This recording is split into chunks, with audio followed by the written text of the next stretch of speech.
La visión es un proceso complicado que requiere el funcionamiento conjunto de varios segmentos de los ojos y del cerebro. Al mirar a nuestro alrededor, los rayos de luz chocan y rebotan en los objetos que nos rodean. Los rayos de luz, que viajan normalmente en línea recta, penetran entonces en el ojo y se desvían al pasar por la saliente córnea. Este proceso de desviación se llama refracción. Después de la refracción, el colorido iris y la pequeña y negra pupila regulan la luz. Los músculos del iris están constantemente ajustando la cantidad de luz a la que está expuesta la pupila.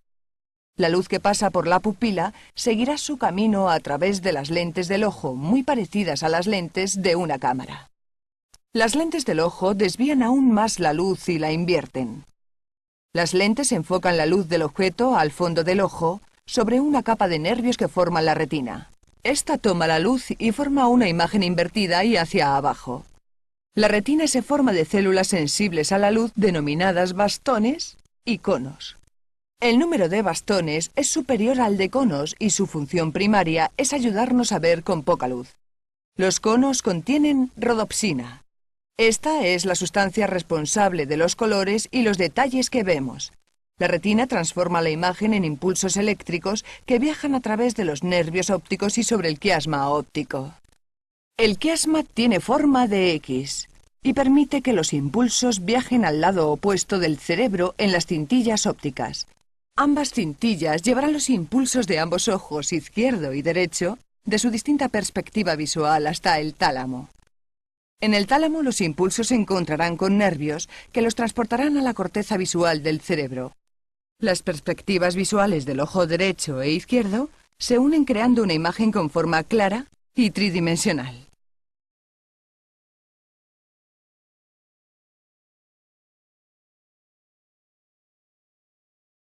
El sentido del gusto ha sido un misterio para muchos científicos. Fue el milagro del microscopio el que finalmente permitió a los científicos examinar la lengua con mucho más detalle. Después de su estudio, se encontraron varias regiones sensoriales, las papilas, dispersas por su superficie. Estas son caliciformes, foliadas y fungiformes. Cada una tiene un bulbo gustativo sensible a uno de los 4 gustos básicos: dulce, ácido, salado y amargo.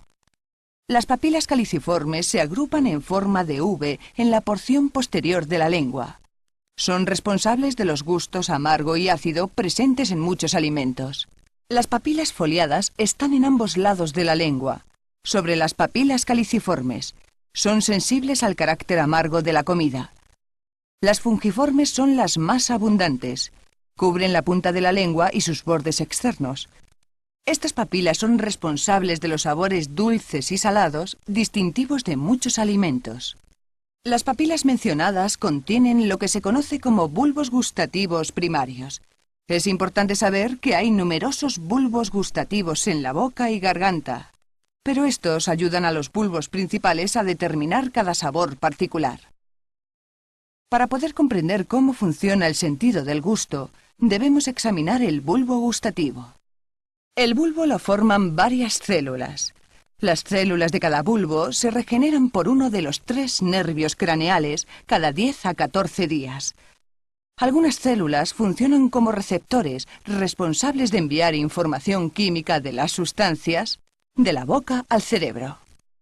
Cada célula tiene una forma única. La química específica del alimento debe coincidir con la forma del receptor para enviar una señal al cerebro. Este es el principio de cerradura y llave. La señal de la célula receptora viajará desde el nervio hasta uno de los 3 nervios craneales. Atravesará el sistema nervioso central, donde las regiones del encéfalo descifrarán la información química, obteniendo un gusto concreto. Es importante indicar que el sentido de la vista y del olfato cooperan para intensificar ese sentido, conocido como el gusto.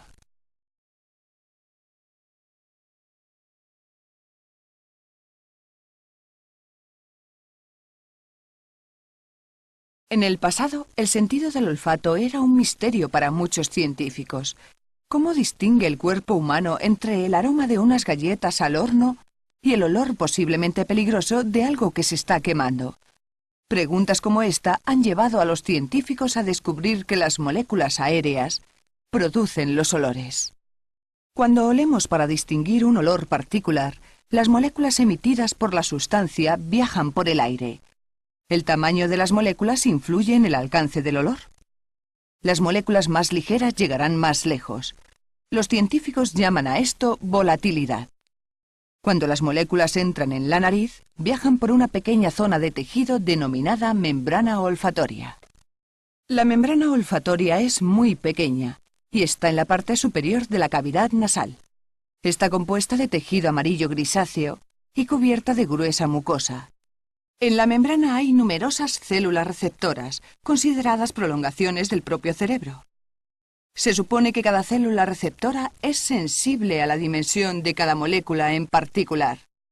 Realizada la asociación entre la molécula y la célula receptora, se crea un impulso nervioso. El impulso irá al cerebro a través de un hueso delgado de la frente llamado lámina cribiforme. Bajo esta lámina están los bulbos olfatorios, donde el impulso nervioso tendrá su primera conexión con el cerebro. En el bulbo olfatorio hay estructuras llamadas glomérulos.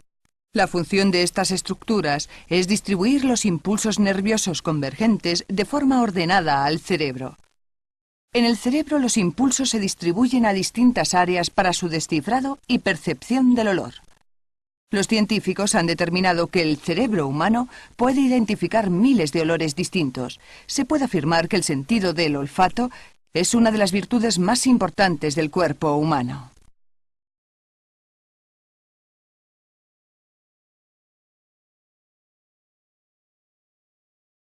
De los 5 sentidos, el tacto es uno de los cruciales para la supervivencia. El tacto tiene 2 propósitos: mejora nuestra vida y actúa como sistema de alarma natural del cuerpo.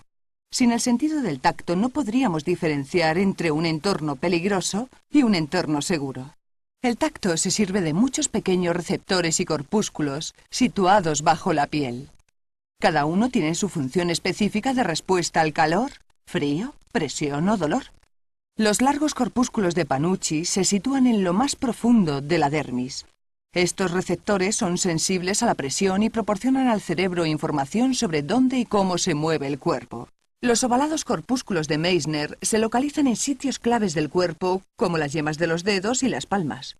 Su función principal es informar al cuerpo de cuándo y dónde se toca la piel. Los discos de Merkel son órganos planos que están situados en las mismas zonas del cuerpo que los corpúsculos de Meissner. Cuando se estimulan, se cree que los impulsos continuos de estos receptores se encargan de informar al cerebro sobre la palpación continua. Los más misteriosos son las terminaciones de Ruffini y los bulbos de Krauss. Están rodeados por tejido conectivo y redes de fibras nerviosas. Se cree que estos receptores se encargan principalmente del sistema de alarma del cuerpo. Perciben el calor, frío, presión y dolor. Ahora que conocemos los distintos receptores, hablemos de cómo se transmite al cerebro la información que recogen. Las terminaciones nerviosas libres se bifurcan por la capa exterior de la piel, llamada epidermis. Estas terminaciones toman la información recogida por los receptores y la transforman en impulsos nerviosos eléctricos. Las fibras nerviosas disponen de vías en la médula espinal que llegan hasta el cerebro, donde se interpretan estos impulsos. El increíble sentido del tacto trabaja diariamente para mejorar nuestra vida y proteger nuestro frágil cuerpo. Sin él, sería realmente difícil vivir.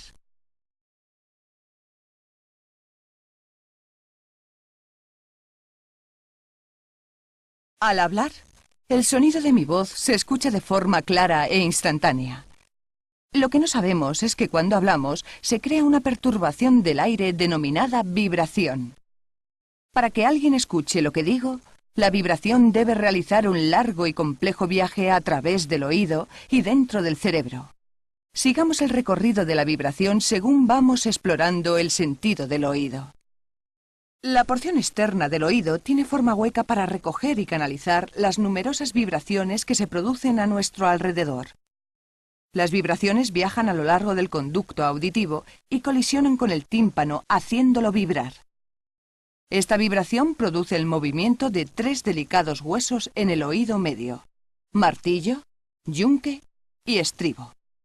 Al moverse el hueso más pequeño, el estribo, pasará la vibración a través de la ventana oval en el oído interno. El oído interno se denomina laberinto porque tiene varias cámaras.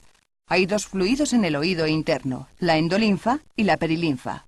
La endolinfa ayuda a mantener la orientación y equilibrio y la perilinfa se encarga de la recepción de las vibraciones. Cuando las vibraciones chocan con la perilinfa, se producen ondas de presión que equivalen a las del sonido. Las ondas de presión son las encargadas de transmitir las vibraciones a la parte más delicada y compleja del oído humano, la cóclea. La cóclea está revestida de hueso, con forma de caracol y contiene muchas células de pelo microscópico. Las ondas de presión hacen que los pelos se inclinen, activando los impulsos nerviosos que continúan hasta el nervio auditivo y a la corteza auditiva del cerebro. Es en la corteza auditiva donde se reconoce finalmente la vibración percibiéndose como un sonido. Es increíble que este largo proceso ocurra a diario una y otra vez, en fracciones de segundo.